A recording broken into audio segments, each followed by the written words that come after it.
여러분 놀랍지 않습니까? 이 모든 것을 종합해 볼 때 이 보이시자는 고대 중국 사람들이 숭배했던 하나님을 표현했던 글자임이 틀림없습니다. 동의하시죠? 이 사실을 이해하고 나서 성경 창세기를 모르면 절대 풀리지 않는 한 글자가 있습니다. 아주 놀라운 글자인데 바로 금알 금자입니다. 미성년자 출입금지, 주차금지할 때 쓰는 글자입니다. 이 금자를 일반적으로 풀이하면 수풀림자에 보일 시자입니다. 그런데 숲이 보이다 하루 종일 생각해봐도 하지 말라라는 뜻을 가질 뚜렷한 근거가 생각 안 납니다. 그런데 이 글자를 이렇게 풀면 안 되고 이 숯불림자를 다시 둘로 나누어서 풀면 두 나무와 보이실 자 이렇게 해석하면 풀립니다. 창세기 2장 9절 말씀에 여호와 하나님이 그 땅에서 보기에 아름답고 먹기에 좋은 나무를 나게 하시니 동산 가운데에는 생명나무와 선악을 알게 하는 나무도 있더라 했습니다. 이 말씀을 보면 에덴 동산에 생명나무와 선악을 알게 하는 나무가 있었는데 그 두 나무와 하나님, 그럼 뜻이 뭐죠? 하지 말아라. 성경 창세기를 보면 하나님께서 아담과 하와에게 모든 것을 허락하셨는데 딱 두 가지만 금하셨습니다. 죄 짓기 전에는 선악을 알게 하는 과실을 금하셨습니다. 창세기 2장 16, 17절 말씀에 여호와 하나님이 그 사람에게 명하여 이르시되 동산 각종 나무의 열매는 내가 임의로 먹되 선악을 알게 하는 나무의 열매는 먹지 말라. 내가 먹는 날에는 반드시 죽으리라 하시니라. 그리고 죄를 지은 후에 또 하나를 금하셨습니다. 창세기 3장 24절 말씀에 이같이 하나님이 그 사람을 쫓아내시고 에덴 동산 동쪽의 그룹들과 두루 도는 불칼을 두어 생명나무의 길을 지키게 하시니라. 바로 생명나무의 과실입니다. 다시 한번 창세기에 나오는 에덴 동산 이야기를 정리하면 하나님께서 모든 것을 허락하셨는데 딱 두 가지만 금하셨습니다. 바로 선악을 알게 하는 나무의 실과와 생명나무 과실입니다. 그리고 하늘에서 오신 세 분 하나님. 그럼 뭐예요? 하지 말아라. 잘 끼워 맞추죠? 그런데 여러분, 이렇게 끼워 맞춰진다는 것이 신기하지 않습니까? 여러분, 이 금알 금자는 오늘날도 중요하지만 옛날에는 더 중요했습니다. 옛날에는 이웃 부족들과 분쟁이 생기면 그냥 다 죽였잖아요. 그래서 부족 간에 평화를 유지하기 위해서 서로 조약을 맺을 때 반드시 해야 할 것과 하지 말아야 할 것을 정확하게 명시를 해야 합니다. 그때 쓰는 글자가 바로 이 금자입니다. 그런데 나는 에덴 동산 이야기를 다 아니까 나무 두 개와 하늘의 세 분 하나님을 그려서 상대방에게 보여줬더니 상대방이 이게 뭐야? 하면 아무 소용이 없잖아요. 그렇죠? 그런데 내가 나무 두 개와 하늘의 세 분 하나님을 보여줬더니 상대방이 아하, 하지 말라고 하는구나 하고 알아들었어요. 앞에서 말씀드렸지만 어떤 글자가 오랫동안 사용되고 많은 사람들에게 사용되어지려면 나도 알고 상대방도 알 수 있도록 만든 근거가 확실해야 합니다. 그런 관점으로 볼 때 이 에덴 동산 스토리는 한자를 발명한 그 시대에 상식적으로 다 알고 있었던 이야기였음을 알 수 있습니다. 이 글자가 수천 년 동안 사용되어 왔다는 것은 이 글자를 만든 사람들이 에덴 동산의 이야기를 알고 있었어야만 가능한 일입니다. 왜 이 글자가 하지 말라라는 뜻인가? 여러분, 성경 외에 다른 가능성이 있으면 한번 말해 보시기 바랍니다. 이 금알 금자는 정말 결정적인 글자 중에 하나입니다. 그런데 이 글자만 말하면 우긴다고 생각할까봐 이와 관련된 글자들을 보겠습니다. 하나님께서 금하신 나무에 사람이 다가갔습니다. 바로 하와입니다. 창세기 3장 6절 말씀에 여자가 그 나무를 본즉 먹음직도 하고 보안직도 하고 지혜롭게 할 만큼 탐스럽기도 한 나무인지라. 이 글자의 뜻은 우러러보다 고개를 쳐들다의 뜻을 가진 금자입니다. 그런데 이 글자는 더 리얼해요. 여러분, 두 나무에 하와가 다가갔죠? 이 글자의 뜻은 탐내다, 욕심을 부리다의 뜻을 가진 람자입니다. 다시 한번 읽겠습니다. 창세기 3장 6절 말씀에 여자가 그 나무를 본즉 먹음직도 하고 보안직도 하고 지혜롭게 할 만큼 탐스럽기도 한 나무인지라. 여러분, 소름이 돋지 않습니까? 에덴 동산 이야기가 신화인 줄 알았는데 고대 중국 사람들이 이미 알고 있는 이야기였습니다. 이 글자는 만질 마자인데 하와가 탐내고 욕심부리고 끝났으면 다행인데 드디어 행동 개시를 합니다. 이것은 가릴 엄자인데 정체를 숨기다 라는 뜻입니다. 풀이하면 귀신이 두 나무 사이에 정체를 숨기고 있는데 하와가 손을 갖다 댔어요. 만질 마자입니다. 창세기 3장 6절 말씀에 여자가 그 열매를 따먹고 자기와 함께 있는 남편에게도 주매 그도 먹은지라. 더 소름이 돋죠? 에덴 동산에 등장하는 우리의 원수 뱀입니다. 창세기 3장 1절에 보면 그런데 뱀은 여호와 하나님이 지으신 들짐승 중에 가장 강교하니라. 뱀이 여자에게 물어 이르되 하나님이 참으로 너희에게 동산 모든 나무의 열매를 먹지 말라 하시더냐.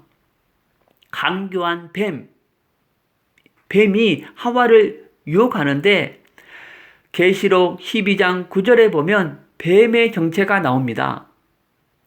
큰 용이 내쫓기니 옛뱀, 곧 마귀라고도 하고 사단이라고도 하며 온 천하를 꿰는 자라. 그가 땅으로 내쫓기니 그의 사자들도 그와 함께 내쫓기니라. 옛뱀, 바로 창세기 3장 1절에서 하와를 유혹한 그 뱀인데 큰 용이라고 했고 마귀, 사단이라고 했습니다. 여러분, 마귀의 마자를 풀이하면 두 나무 사이에 정체를 숨기고 있는 귀신. 무서우시죠? 이 글자는 귀신 귀자입니다. 위에 이 글자는 받전자인데 어떤 특별한 지역을 나타내는 글자입니다. 구체적으로는 에덴 동산을 나타냅니다. 그래서 뜻을 풀이하면 에덴 동산에 살아있는 한 존재가 사람에게 비밀스럽게 접근했다. 그게 귀신이에요. 자, 이제 한자 중에 기본 글자 몇 개를 보겠습니다. 이 발전자의 옛날 그림 글자 형태가 이것입니다. 어떤 특별한 장소를 표현하는 글자인데 일반적으로는 밭이고 구체적으로는 에덴 동산입니다. 그리고 선역 서자입니다. 이것은 옛날 그림 형태입니다. 이 글자가 지금은 선역 서자로 사용되고 있지만 원래는 아담을 나타내는 글자입니다. 이것은 사람 인자의 옛날 형태입니다. 그럼 서쪽과 아담이 무슨 관계가 있는가? 여러분, 동방 사람들이 볼 때 에덴 동산은 서쪽 방향입니다. 그래서 뜻을 풀이하면 에덴 동산에 있던 첫 번째 사람입니다. 자, 이 글자는 뼈글자입니다. 아담의 갈비뼈로 하와를 만들었죠? 그럼 이 뼈글자는 누구를 나타내겠습니까? 바로 하와입니다. 창세기 2장 21절에서 23절 말씀에 하와의 창조에 대해서 나옵니다. 여호와 하나님이 아담을 깊이 잠들게 하시니 잠들매 그가 그 갈비뼈 하나를 취하고 뼈로 대신 채우시고 여호와 하나님이 아담에게서 취하신 그 갈비뼈로 여자를 만드시고 그를 아담에게로 이끌어 오시니 아담이 이르되 이는 내 뼈 중에 뼈요 살 중에 살이라 이것을 남자에게서 취하였은즉 여자라 부르리라 하시니 아담의 갈비뼈로 하와를 만드는 장면을 그대로 나타낸 글자가 바로 이 뼈글자입니다. 분해하면 밑에 있는 이 월자는 그냥 달월이 아니고 육달월이라고 해서 살육자를 뜻합니다.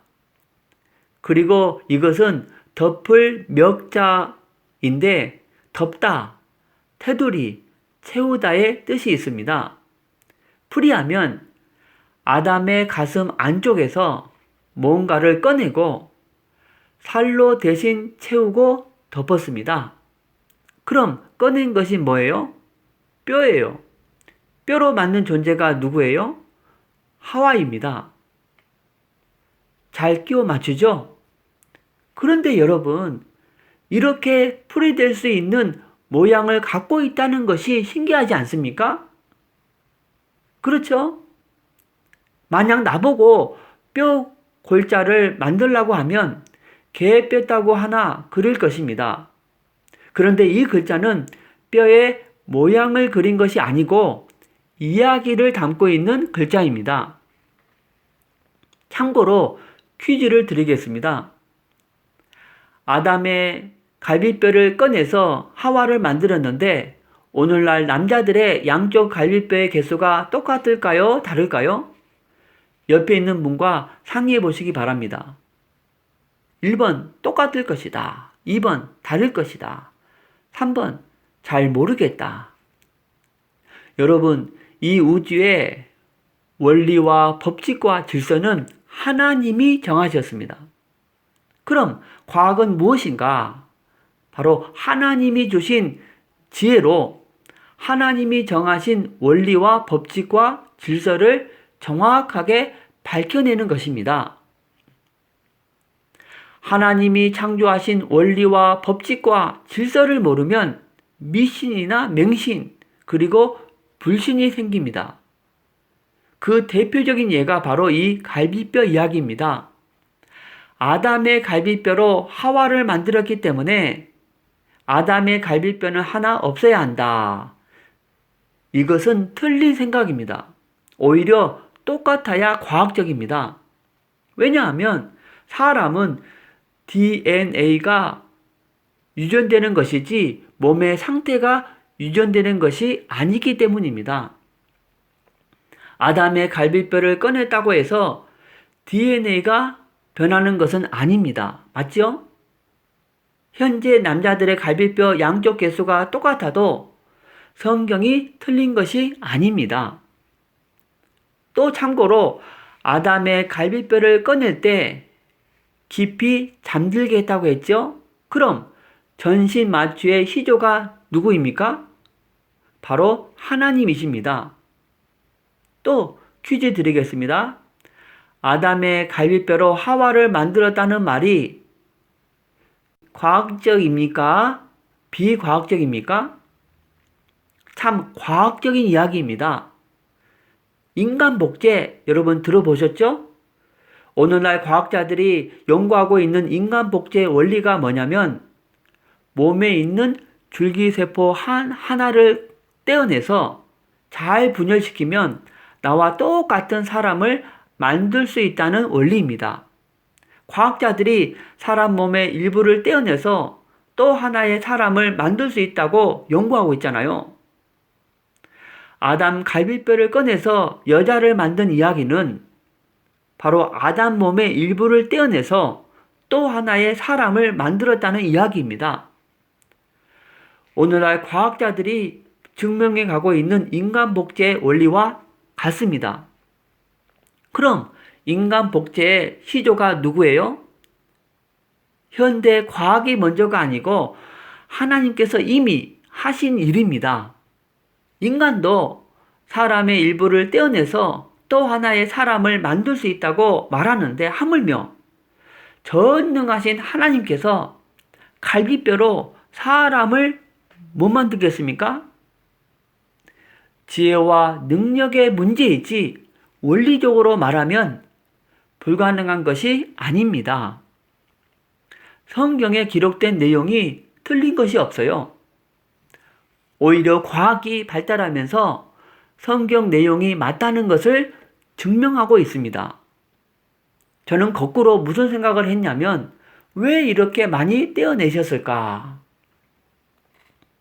또 참고로 하나님께서 아담의 갈비뼈를 꺼내실 때 어떤 방법으로 꺼냈을까요?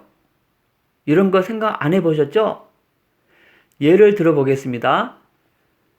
첫 번째, 하나님은 능력이 많으시니까 그냥 갈비뼈 나와라 말씀만 하니까 갈비뼈 하나가 동동동 떠서 나왔다. 두 번째, 아담의 몸속으로 손을 쑥 집어넣으셔서 빼냈다. 세 번째, 갈비뼈를 꺼내기 위해서 가슴을 절개해서 꺼내고 채워서 다시 덮었다. 정식 외과 수술을 했다.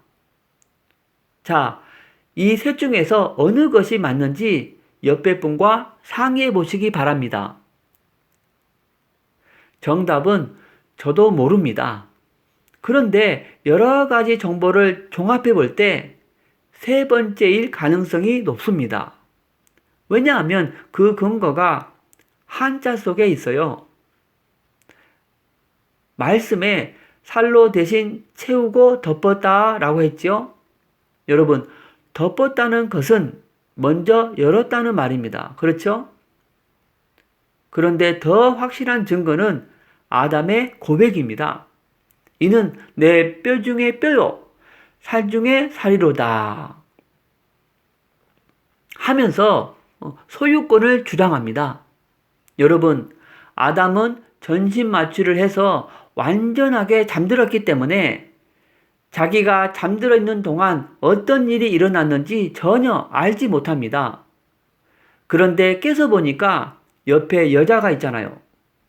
그럼 아담이 정상적으로 생각한다면 자기가 흙으로 지음받았기 때문에 이 여자도 흙으로 지음받았겠구나 생각해야 되는데 이것은 내 뼈다 라고 하면서 소유권을 주장하는 것입니다.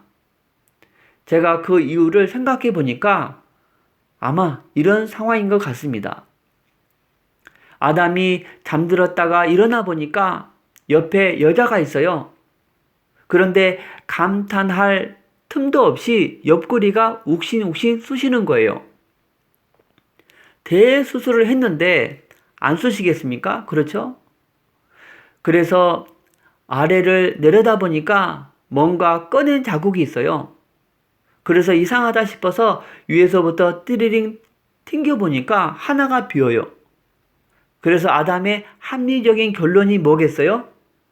아하, 이 여자는 내 갈비뼈를 꺼내서 만들었구나. 자, 그럼 왜 하나님이 굳이 번거롭게 외과 수술을 해서 갈비뼈를 꺼내시고 살로 대신 채우셔서 아담을 장애인으로 살게 하셨을까요? 그것은 하와를 보호하기 위해서 영원히 버리지 못하도록 영원한 증표를 주신 것입니다. 그렇듯이 신랑이신 예수님도 신부이신 우리를 영원히 버리지 않겠다는 증거로서 손에 못 박이신 못자국과 옆구리에 창에 찔리신 창 자국을 그대로 두신 것입니다. 그 메시지가 담겨있는 표현이 바로 살로 대신 채우시고입니다. 하와는 아담의 옆구리 상처 흔적을 볼 때마다 아하, 나는 아담에게서 나온 존재이구나 확인하고 아담도 옆구리에 갈비뼈 하나 없는 것과 또 꿰맨 자국을 볼 때마다 아하, 이 여자는 내 여자구나 확인하는 것입니다.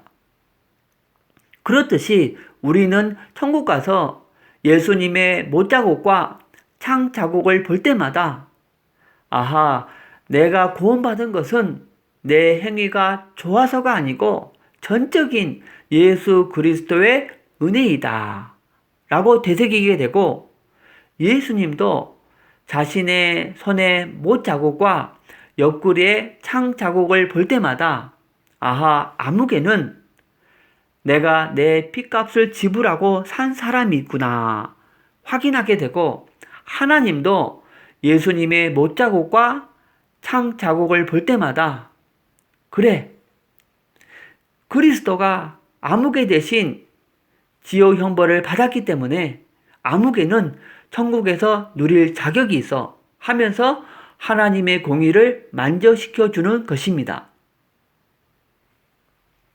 이해되시죠? 또 참고로 남녀 모두 23쌍의 염색체를 가지고 있습니다. 다 같은데 마지막 염색체인 23번째만 남녀가 다룹니다. 23번째 염색체를 성염색체라고 합니다. 남자는 XY이고 여자는 XX입니다. 남자의 XY는 여자의 생식세포인 난자에 2개가 다 못 들어갑니다. X만 들어가거나 아니면 Y만 들어갑니다. 남자의 X가 들어있는 정자가 들어가면 딸이 나오고 남자의 Y가 들어있는 정자가 들어가면 아들이 나옵니다. 여자는 아들을 낳느냐 딸을 낳느냐 선택권이 없습니다. 또 남자로부터 여자를 만들 수 있지만 여자로부터 남자는 만들 수 없습니다. 이것이 과학적인 원리입니다. 그런데 성경은 남자로부터 여자를 만들었다고 했습니다. 성경 기록은 틀린 것이 없습니다. 오히려 과학이 발달하면서 성경 기록이 정확하다는 것이 확인되고 있습니다. 성경 기록을 믿어주시기 바랍니다. 여러분, 과학은 신앙의 적이 아닙니다. 과학이 무엇인가? 하나님의 살아계심을 객관적으로 증명해주는 학문입니다. 문제는 틀린 과학입니다. 하나님이 과학이 발달되기를 기다렸을지도 몰라요. 얘들아, 빨리 발전시켜서 내가 한 일을 좀 이해해다오. 또 참고로 퀴즈 하나 더 드리겠습니다. 아담에게 배꼽이 있을까요? 없을까요?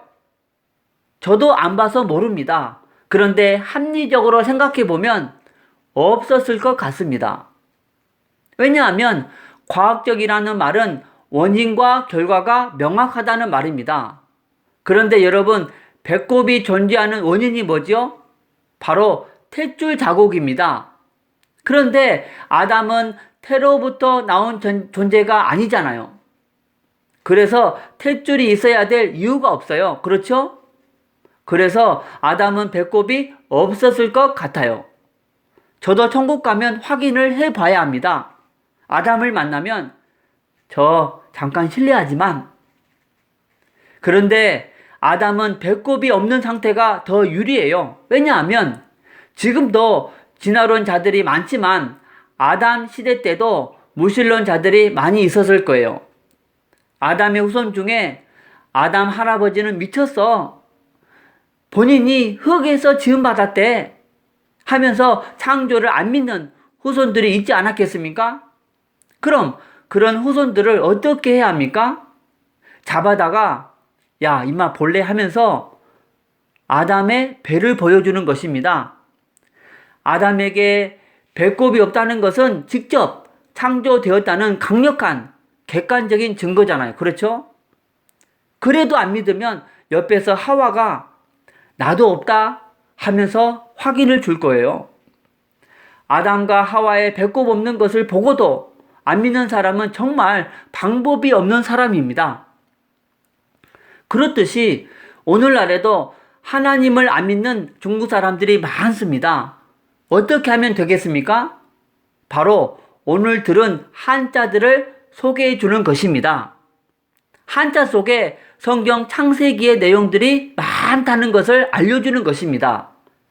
이것은 성경의 기록이 신화가 아니고 역사적인 사실이고 중국인의 조상은 성경에 기록된 노아의 가족이라는 증거이고 하나님은 살아계신 참신이라는 결정적인 객관적인 증거이기 때문입니다.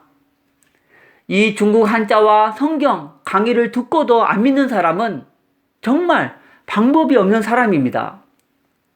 그리고 필요할 요자를 잘 보시기 바랍니다. 유의 시자는 아담, 남자라고 그랬죠? 그럼 남자에게 누가 필요하죠? 여자. 창세기 2장 18절 말씀에 여호와 하나님이 이르시되 사람이 혼자 사는 것이 좋지 아니하니 내가 그를 위하여 돕는 배필을 지으리라 하시니라. 성경에 보면 하나님이 아담을 만드시고 곧바로 하와를 만들지 않고 동물들 이름을 짓게 하셨어요. 그리고 나서 여자를 만들어 주신 것입니다. 순서를 보면 남자는 사명이 먼저이고 그 다음에 여자입니다. 또 참고로 하나님께서 아담에게 동물들 이름을 짓게 하십니다. 그래서 아담이 동물들 이름을 짓다 보니까 뭔가 이상해요. 다 짝이 있는데 자기만 없는 거예요. 그래서 아담이 우울해하고 있으니까 하나님께서 여자를 만들어 주신 것입니다.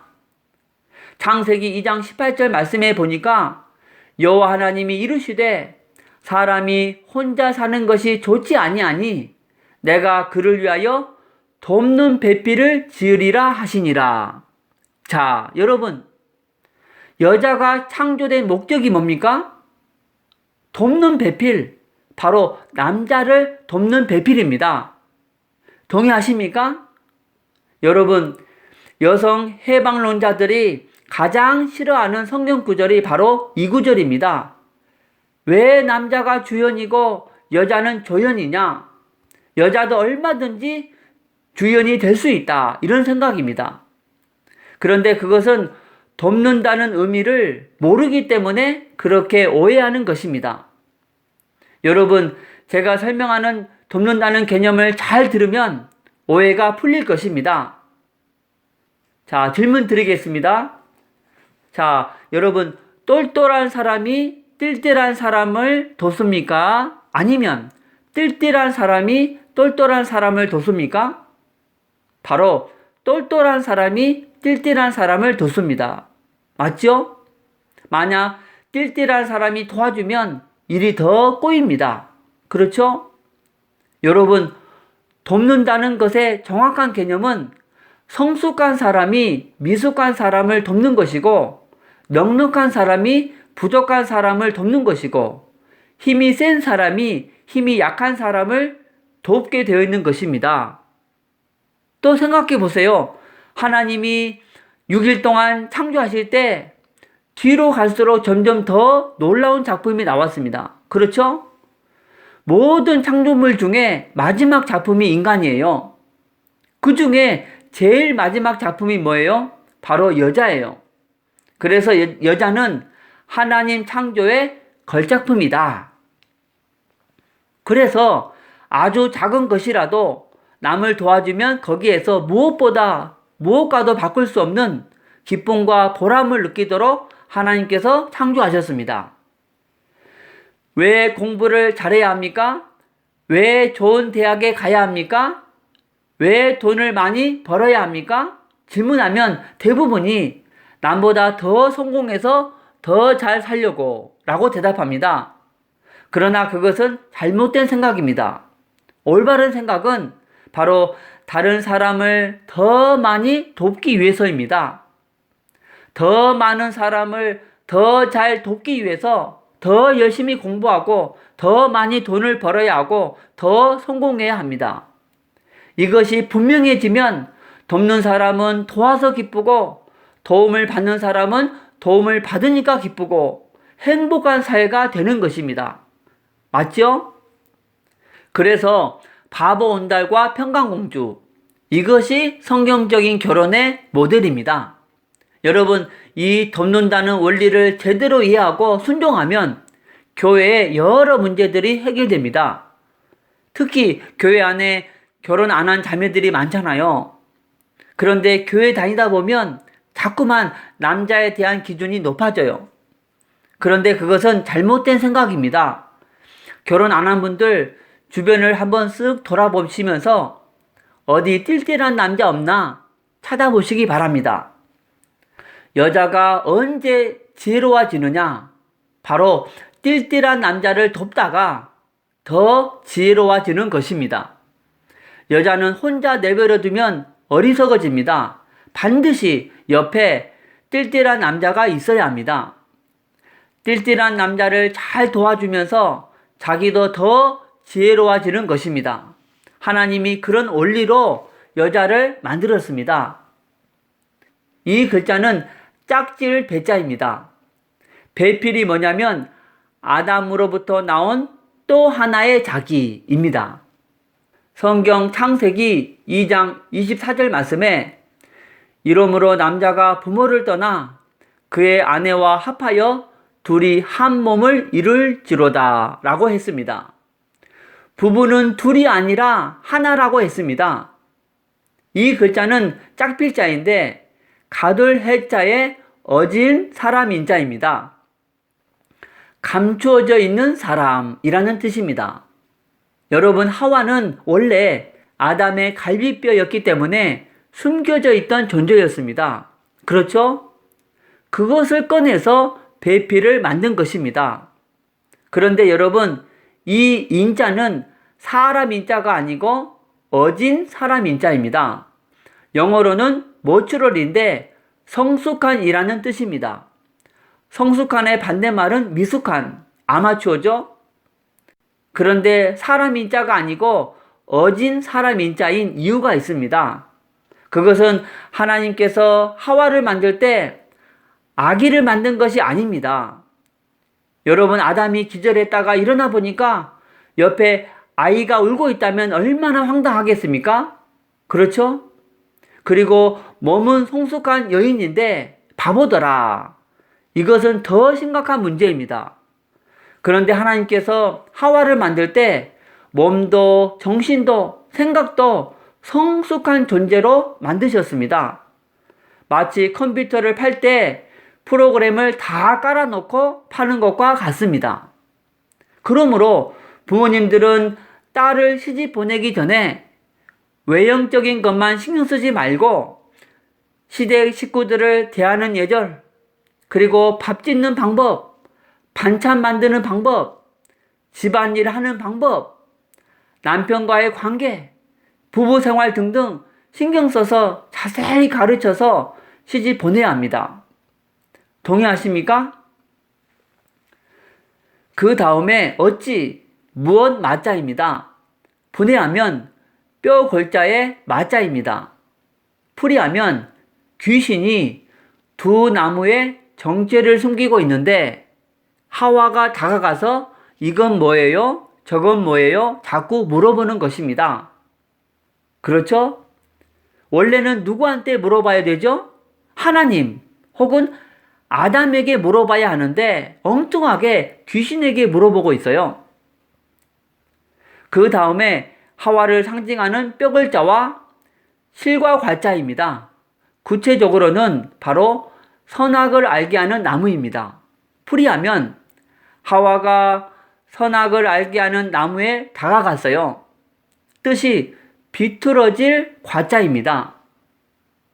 그 다음에 하와가 원래 아담과 함께 있어야 하는데 엉뚱하게 누구와 함께 있죠? 귀신. 뜻은 어리석을 괴자입니다. 이 글자는 영혼 혼자입니다. 분해하면 이를 운자에 귀신 귀자입니다. 하와와 귀신이 대화한 내용의 주제가 영혼입니다. 창세기 3장 3절에서 4절 말씀에 동산 중앙에 있는 나무의 열매는 하나님의 말씀에 너희는 먹지도 말고 만지지도 말라. 너희가 죽을까 하노라 하셨느니라. 뱀이 여자에게 이르되 너희가 결코 죽지 아니하리라. 여기에서 죽는다는 것은 육체가 죽는다는 것이 아니고 영혼이 죽는다는 것입니다. 하와와 귀신이 대화한 내용의 주제가 영혼입니다. 그 다음에 나체할 때 벌거벗을 나자입니다. 분해하면 옷의 자와 실과 과자입니다. 뜻은 벌거벗은 줄을 깨닫고 무화과 나무 잎으로 옷을 해 입었다 입니다. 창세기 3장 7절 말씀에 이에 그들의 눈이 밝아져 자기들이 벗은 줄을 알고 무화과 나무 잎을 엮어 치마로 삼았더라 했습니다. 여러분, 옷의 자와 실과 과자를 합하면 왜 벌거벗다 라는 뜻이 됩니까? 도저히 근거를 찾을 수가 없습니다. 그런데 성경을 보면 그 근거가 명확해집니다. 이것은 고대 중국 사람들이 에덴 동산 이야기를 이미 상식적으로 다 알고 있었다는 증거입니다. 그런데 하나님께서 나타나셔서 그들의 옷을 가죽 옷으로 바꿔주셨습니다. 이 글자는 모양 형자인데 왼쪽에 이 글자는 방패간자 2개를 붙여놓은 것입니다. 방패간자를 한자 사전에서 찾아보면 죄를 범하다 라는 뜻도 있습니다. 그러므로 죄를 범한 두 사람이라는 뜻입니다. 그리고 터럭 3자인데 털 가죽옷이라는 뜻입니다. 풀이하면 죄를 범한 두 사람에게 털 가죽옷을 해 입힌 모양의 뜻입니다. 창세기 3장 21절 말씀에 여호와 하나님이 아담과 그의 아내를 위하여 가죽옷을 지어 입히시니라 라고 했습니다.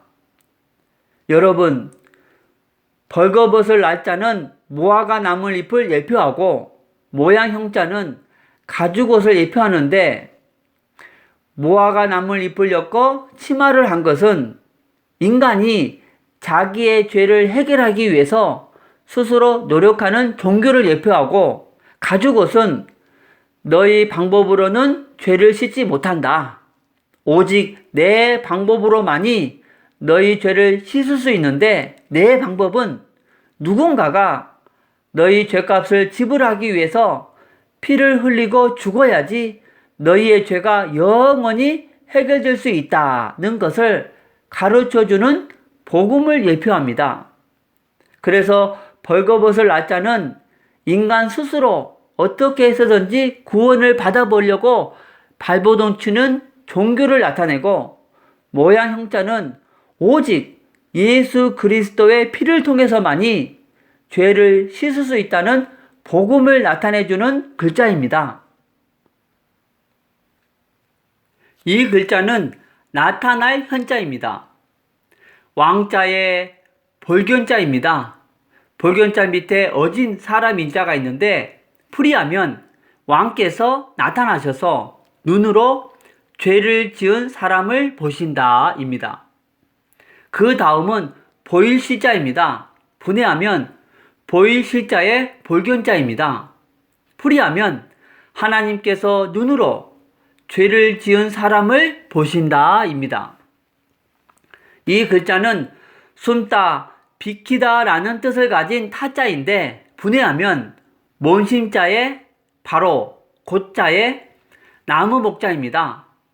창세기 3장 8절 말씀에 그들이 그날 바람이 불 때 동산에 거니시는 여호와 하나님의 소리를 듣고 아담과 그의 아내가 여호와 하나님의 낯을 피하여 동산 나무의 사이에 숨은지라 했습니다.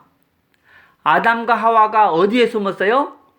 동산 나무 사이에 숨었다라고 했습니다.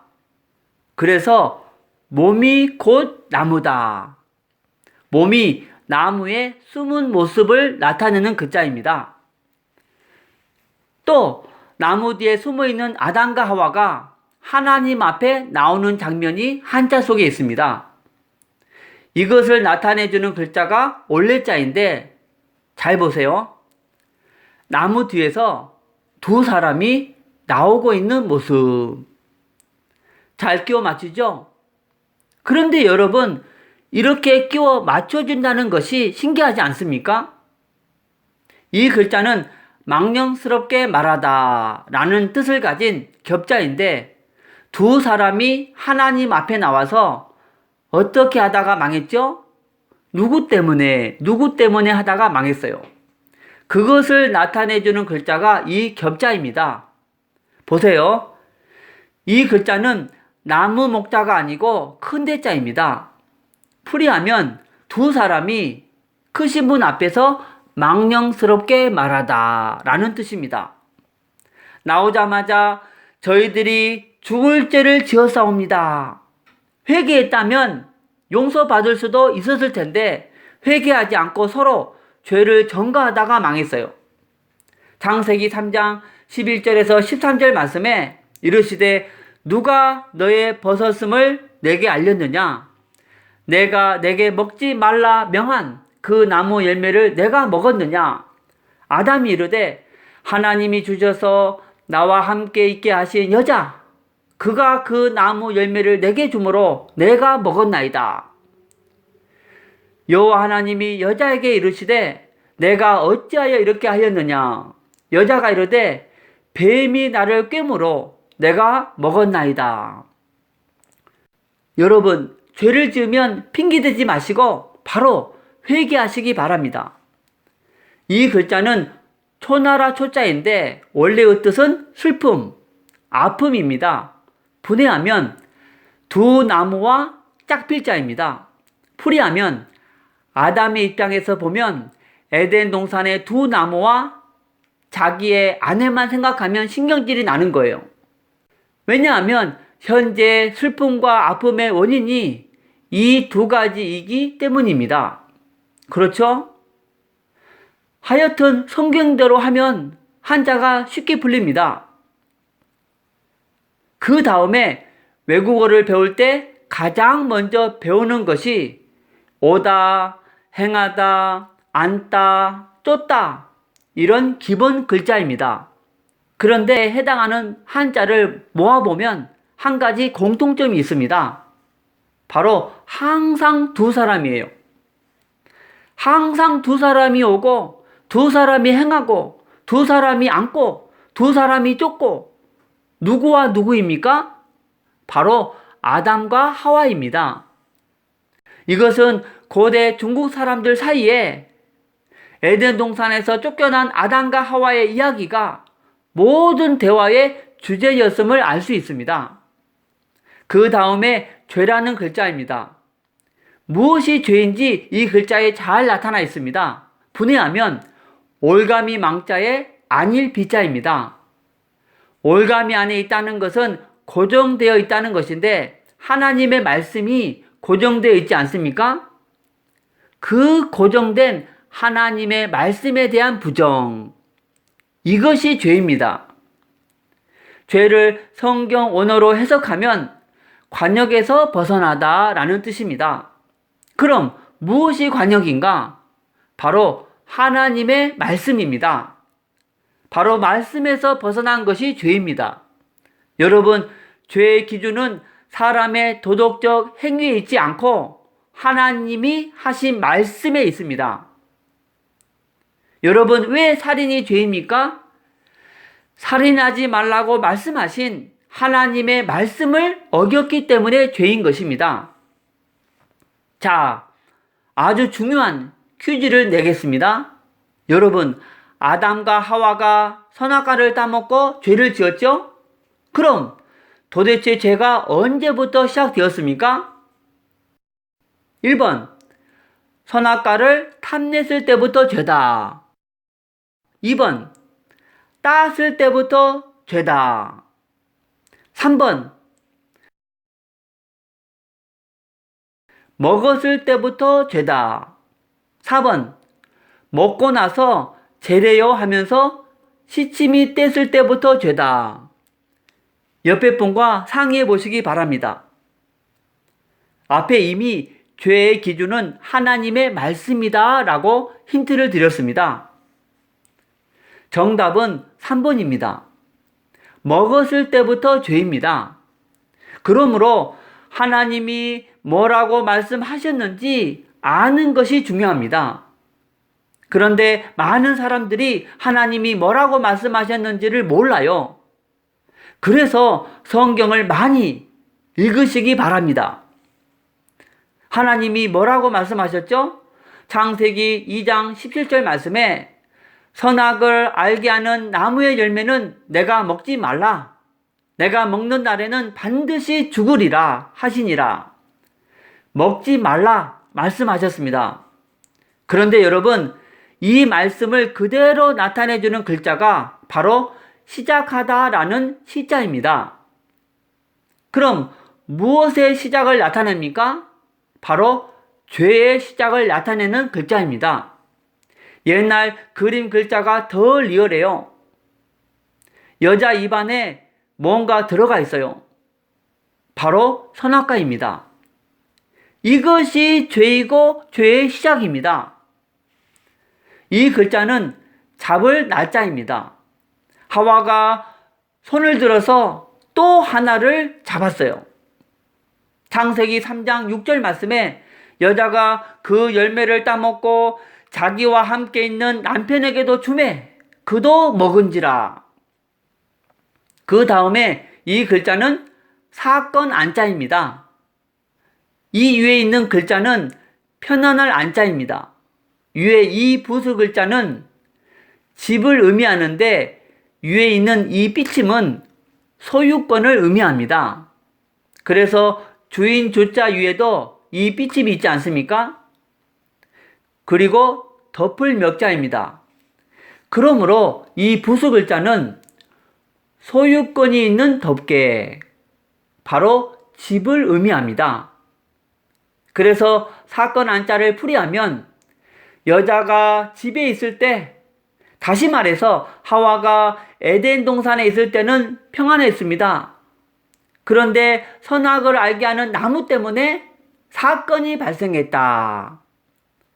잘도 껴 맞추죠? 그런데 여러분, 이렇게 껴 맞춰준다는 것이 신기하지 않습니까? 이 글자는 형사처벌할 때 형자입니다. 이것은 칼도자인데 풀이하면 죄를 범한 두 사람에 대한 징계입니다. 창세기 3장 24절 말씀에 이같이 하나님이 그 사람을 쫓아내시고 에덴 동산 동쪽의 그룹들과 두루 도는 불칼을 두어 생명나무의 길을 지키게 하시니라. 아담과 하와에게 형사처벌이 가해졌어요. 풀이하면 하나님의 말씀으로부터 벗어난 것에 대한 징계입니다. 자, 하나님의 말씀을 어긴 여자가 받은 벌이 뭐죠? 창세기 3장 16절 말씀에 또 여자에게 이르시되 내가 내게 임신하는 고통을 크게 더하리니 내가 수고하고 자식을 낳을 것이며 너는 남편을 원하고 남편은 너를 다스릴 것이니라 하시고, 해산의 고통을 더하게 하는 형벌입니다. 그럼 하나님께서 여자를 징벌할 때 다른 것으로도 징벌할 수 있었을 텐데 왜 해산의 고통을 더하는 형벌을 주셨을까요?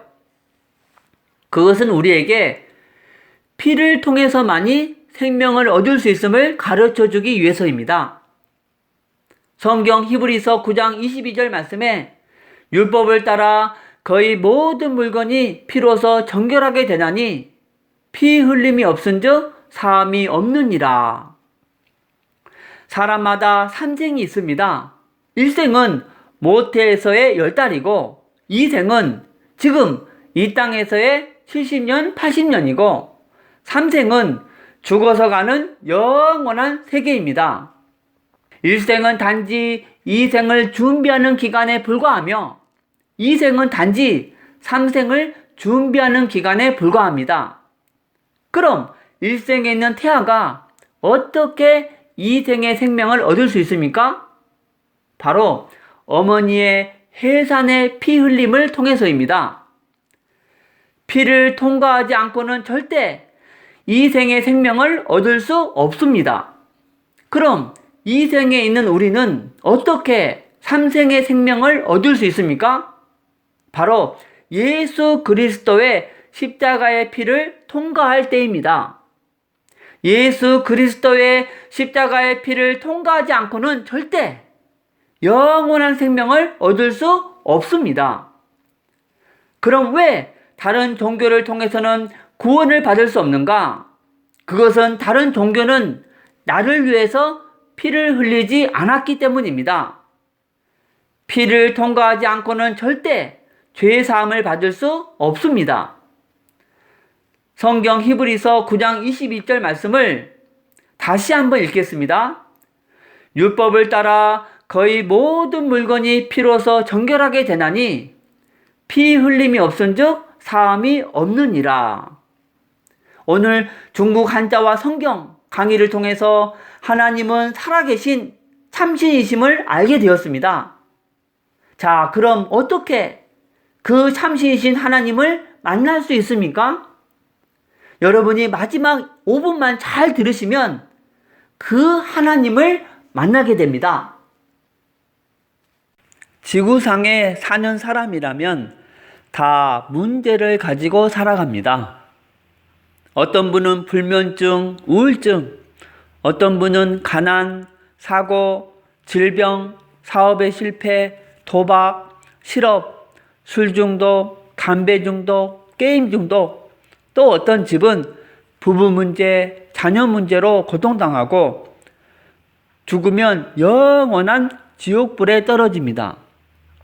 또 어떤 가문은 암이 대물림되고 중풍이 대물림됩니다. 그럼 이들 문제의 근본 원인이 무엇입니까? 바로 하나님을 떠난 문제입니다. 누가 참신인가? 바로 당신의 영혼을 만드신 분이 참신입니다. 물고기가 물속에 있을 때는 너무 행복합니다. 그러듯이 사람이 하나님 안에 있을 때는 이 땅을 정복하고 다스리는 축복을 누렸습니다. 그런데 행복의 근원 대신 하나님을 떠나서 지금 저와 당신의 모든 문제가 온 것입니다. 그럼 왜 하나님을 떠났습니까? 바로 사단에게 속아서 죄를 지었기 때문입니다. 그런데 세상 사람들은 본인의 문제가 위에 이 세 가지 근본 문제에서 왔다는 것을 모릅니다. 그래서 과학, 종교, 철학, 선행을 의지하지만 해결 안 되고 점점 더 커집니다. 그런데 사랑이 많으신 하나님께서 이 세 가지 근본 문제를 해결하기 위해서 한 구원자를 보내주셨는데 그분이 바로 그리스도이십니다. 그리스도께서 십자가에서 피 흘려 죽으시고 부활하심을 통해서 당신 문제의 근본 원인인 이 세 가지 문제를 깨끗이, 확실히, 영원히 해결하셨습니다.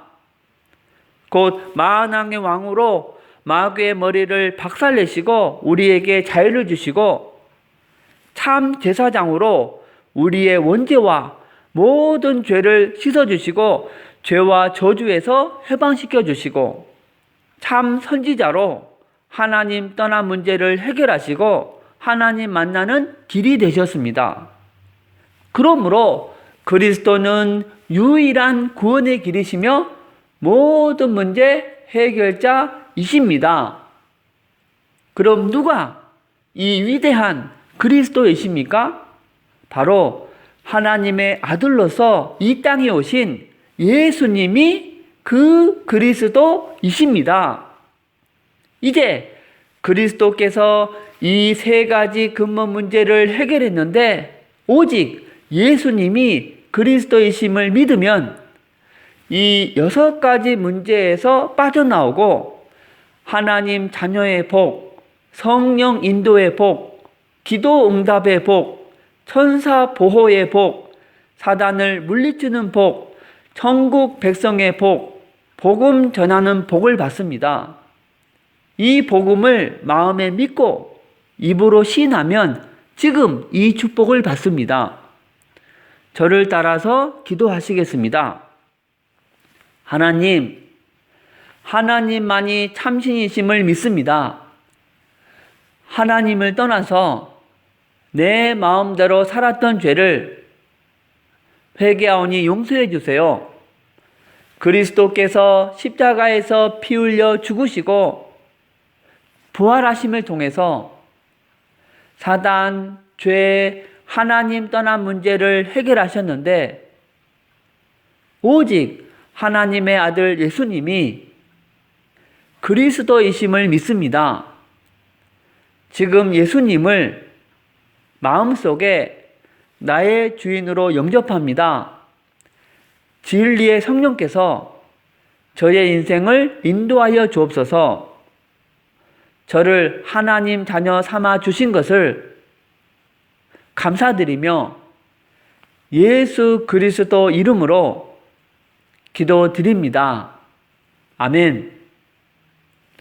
당신은 이미 하나님의 자녀가 되었습니다. 예수님이 당신 마음속에 들어가셨습니다. 당신이 언제 이 땅을 떠나도 지옥에 안 가고 반드시 천국에 들어갑니다.